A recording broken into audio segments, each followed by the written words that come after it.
সমুদ্রপথে কি সত্যি ফাঁদে পড়তে যাচ্ছে যুক্তরাষ্ট্রের সুপার পাওয়ার বিমানবাহী রণতরী ইউএসএস আব্রাহাম লিঙ্কন? ইরানের ড্রোন, মিসাইল এবং অসম নৌকৌশলের জালে কি আটকে পড়তে পারে প্রায় ৫,০০০ সেনা ও ৯০টির বেশি যুদ্ধবিমান নিয়ে মধ্যপ্রাচ্যে প্রবেশ করা এই বিশাল যুদ্ধজাহাজ? মধ্যপ্রাচ্যের উত্তাল সমুদ্রে যখন নতুন করে সামরিক উত্তেজনা বাড়ছে, ঠিক তখনই সামনে আসছে বড় প্রশ্ন: বিশ্বের সবচেয়ে শক্তিশালী নৌবহরের মুখোমুখি দাঁড়ানোর মতো সক্ষমতা কি সত্যিই রয়েছে ইরানের? হরমুজ প্রণালী কি কেবল একটি আন্তর্জাতিক নৌপথ, নাকি এটি পরিণত হচ্ছে সম্ভাব্য সংঘাতের এক সক্রিয় সামরিক মঞ্চে? কাগজে কলমে সামরিক শক্তির তুলনা করলে যুক্তরাষ্ট্র ও ইরানের ব্যবধান বিশাল। যুক্তরাষ্ট্রের হাতে রয়েছে একাধিক বিমানবাহী রণতরী, আধুনিক ডেস্ট্রয়ার, পারমাণবিক সাবমেরিন এবং মধ্যপ্রাচ্য জুড়ে বিস্তৃত সামরিক ঘাঁটি। কিন্তু সামরিক বিশ্লেষকদের মতে বাস্তব যুদ্ধের সমীকরণ শুধু সংখ্যার উপর নির্ভর করে না। সেখানে ভৌগোলিক সুবিধা, কৌশল এবং অস্ত্র ব্যবহারের ধরন অনেক বড় ভূমিকা রাখে। আর ঠিক এখানেই ইরান নিজের অবস্থান শক্ত করেছে। ইরানের প্রতিরক্ষা কৌশলের মূল ভিত্তি হল তাদের বিস্তৃত ক্ষেপণাস্ত্র নেটওয়ার্ক। উপকূল জুড়ে ছড়িয়ে থাকা মোবাইল লঞ্চার থেকে অ্যান্টি-শেপ ক্রুজ মিসাইল নিক্ষেপের সক্ষমতা গড়ে তুলেছে দেশটি। এসব মিসাইল সমুদ্রপৃষ্ঠের খুব কাছ দিয়ে নিচু উচ্চতায় উড়ে যায়, ফলে আধুনিক রাডার ব্যবস্থাতেও সেগুলো শনাক্ত করা কঠিন হয়ে পড়ে। উপসাগরীয় অঞ্চলে প্রবেশ করা বড় যুদ্ধজাহাজের জন্য এই ধরনের অস্ত্রকে বড় হুমকি হিসেবে বিবেচনা করা হয়। এর সঙ্গে যুক্ত হয়েছে ইরানের অসম নৌকৌশল।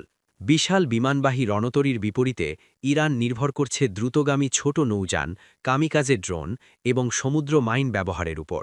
বিশেষজ্ঞদের মতে একসঙ্গে বহু ছোট প্ল্যাটফর্ম দিয়ে চাপ তৈরি করলে বড় যুদ্ধজাহাজগুলোর প্রতিরক্ষা ব্যবস্থা জটিল পরিস্থিতির মুখে পড়ে।